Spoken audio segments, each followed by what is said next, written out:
ایک اہم پوائنٹ کی بات اس میں یہ بھی پتہ چلتی ہے کہ اللہ نے مشرکین مکہ کو حکم دیا کہ اہل علم سے پوچھو کہ جتنے بھی پیغمبر دنیا میں آئے ہیں سارے مرد تھے.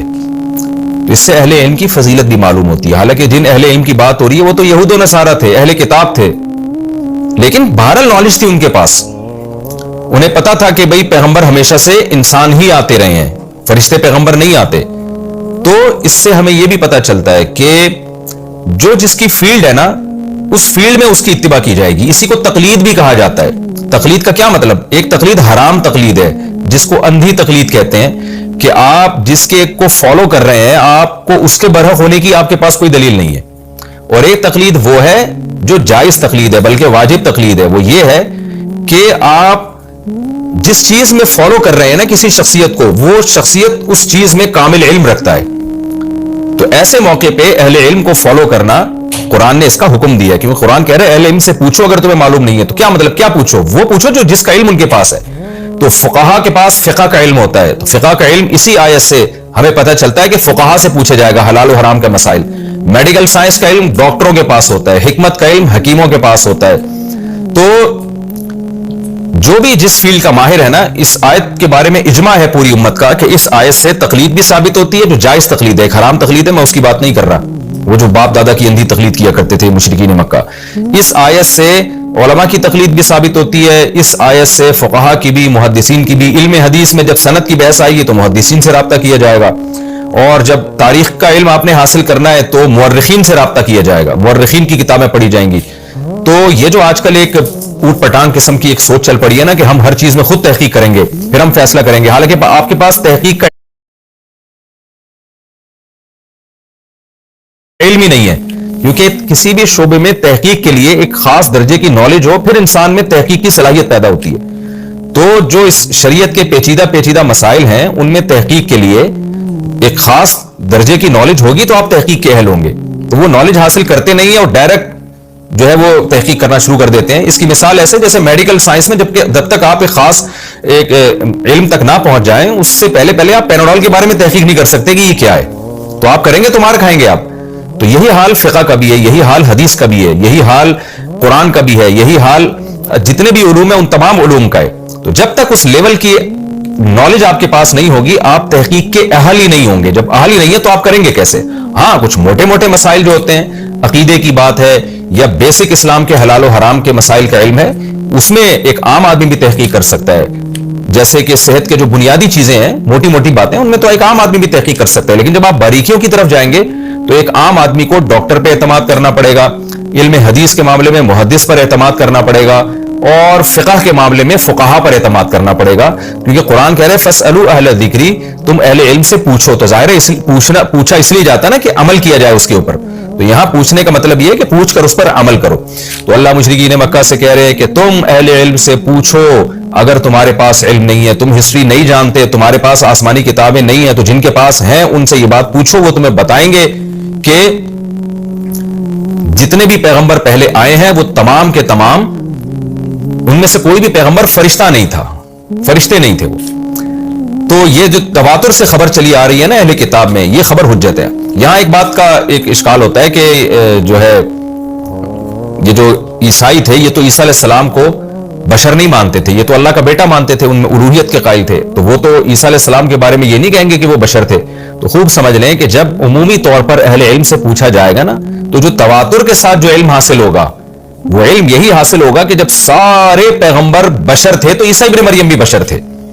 تو آپ نے جو ان سے نالج لینی ہے نا, وہ نالج لینی ہے جو ان کے پاس تواتر کے ساتھ چلی آ رہی ہے. وہ نالج یہ ہے کہ موسیٰ علیہ السلام بھی بشر تھے, ابراہیم علیہ السلام بھی بشر تھے, یعقوب علیہ السلام بھی, عیسیٰ ابن مریم, اسماعیل علیہ السلام بھی, اور یوسف علیہ السلام بھی, موسیٰ علیہ السلام بھی. تو اس سے جو نتیجہ اخذ ہوگا وہ یہ ہوگا کہ پھر محمد صلی اللہ علیہ وسلم بھی بشر ہے, اور آپ کے لیے بھی فرشتہ ہونا ضروری نہیں ہے. تو یہ بھی ایک پوائنٹ کی بات ہے.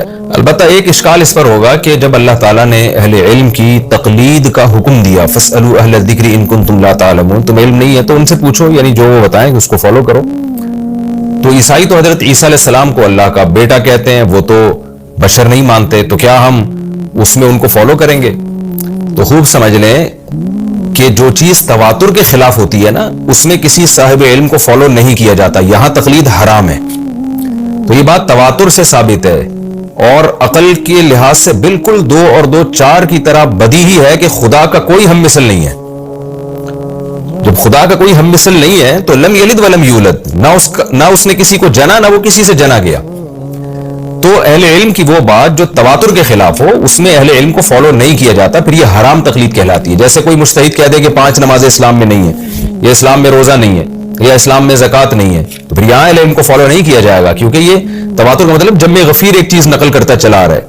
اس کی مثال ایسے جیسے کوئی اہل علم کہہ دے کہ اسلام میں رجم نہیں ہے، پتھروں سے مار کے جو زانی کو سزا دی جاتی ہے وہ اسلام میں نہیں ہے، تو ظاہر ہے یہ 100% غلط ہے. تو تواتر سے اجماع سے یہ بات ثابت ہے، تو تواتر غلط نہیں ہو سکتا، ایک بندہ ایک شخص غلط ہو سکتا ہے.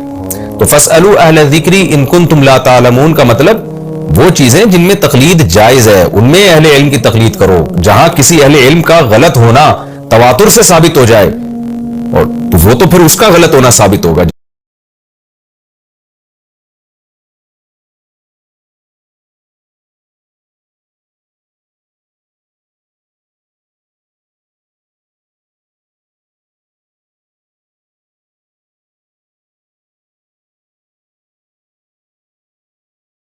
جیسے کہ مشرکین مکہ اپنے باپ دادا کی اندھی تقلید کیا کرتے تھے، پھر یہ اسی کی فہرست میں داخل ہوگا.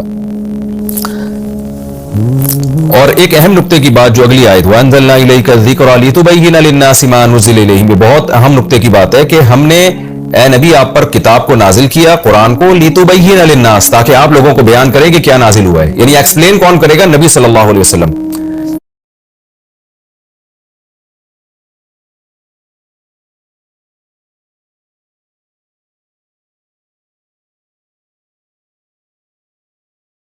آج بہت سے لوگ ہیں جو کہتے ہیں ہم قرآن کو مانتے ہیں حدیث کو نہیں مانتے، حالانکہ قرآن کی ایکسپلینیشن جو ہے وہ حدیث سے ہوگی، اس کو ڈیفائن حدیث میں کیا گیا ہوگا. اگر آپ حدیث کو نکال دیں تو قرآن بھی نہیں سمجھ سکتے آپ پھر. اور تیسری بات یہ کہ وَلَعَلَّهُمْ يَتَفَكَّرُونَ، پھر یہ لوگ بھی تفکر کریں گے، یعنی نبی کے بیان کے بعد بھی بات ختم نہیں ہو جائے گی، ان کو ڈیپ میں جا کے خود ان کو بھی غور و فکر کرنا پڑے گا، جس کو اجتہاد کہا جاتا ہے. تبھی اسلامی علم اور اسلامی قانون جو مرتب ہوا ہے نا وہ 3 چیزوں کو سامنے رکھ کر، قرآن، حدیث اور فقہ، یعنی قرآن بھی ہے اس میں، حدیث بھی ہے، پھر فقہا کا اجتہاد بھی ہے. یہ تینوں چیزیں مل کے اسلامک لا مرتب ہوتا ہے. کتاب الطہارہ، کتاب الصلاۃ، پھر اذان کا باب، پھر حج اور زکوٰۃ، پھر معاملات خرید و فروخت کے، پھر نکاح اور طلاق کے، پھر وراثت اور حدود. یہ تمام جو اسلامی حکام ہے نا یہ ان 3 چیزوں کا مجموعہ ہے، قرآن، حدیث اور پھر فقہا کا اجتہاد. کچھ لوگوں نے حدیث کو نکال دیا اور کہا کہ ہم صرف قرآن کو مانتے ہیں، وہ بھی گمراہ ہیں. کچھ لوگوں نے کہا کہ ہم صرف قرآن اور حدیث کو مانتے ہیں، وہ بھی گمراہ ہیں. تو اس میں صحیح راستے پر وہ لوگ ہیں جو قرآن، حدیث اور فقہا کا اجتہاد، ان تینوں چیزوں کو، اجتہاد قرآن حدیث کو سمجھنے کے لیے جو اجتہاد کیا گیا، اگینسٹ میں نہیں جاتا وہ، اس کے سمجھنے کے لیے. تو جب تک یہ 3 چیزیں نہیں ملیں گی اس وقت تک قرآن و سنت پر عمل پاسبل ہی نہیں ہے. تو یہ تفکر ظاہر ہے، یہ تفکرون میں تفکر ہے نا، غور و فکر، تو غور و فکر وہی کرے گا نا جو قرآن حدیث کا پراپر علم جانتا بھی ہو. تو فقہا جانتے ہیں، مجتہدین جانتے ہیں، ان کے غور و فکر کا اعتبار ہوگا. اسی بات کو حدیث میں یوں بیان کیا گیا، آپ صلی اللہ علیہ وسلم نے فرمایا، صحیح حدیث ہے، بلغوا عنی ولو آیا، جو مجھ سے سنو آگے پہنچاؤ. رب حامل فقہ غیر فقیہ، بہت سے لوگ علم کی بات جانتے ہیں سمجھتے نہیں ہیں. کیا مطلب؟ اللہ نے ایسے لوگ پیدا کیے ہیں کہ وہ آپ کو اس کا مطلب بتائیں گے. تو ایسے ہی فقیہ کو کی جمع آتی ہے فقہا. حدیث میں آتا ہے امت 2 طبقوں میں بٹی ہوئی ہے، ایک فقیہ اور ایک غیر فقیہ. یہ جو حدیث میں نے تشریح بتائی نا اسی سے پتہ چلتا ہے. تو فقیہ کی جمع فقہا.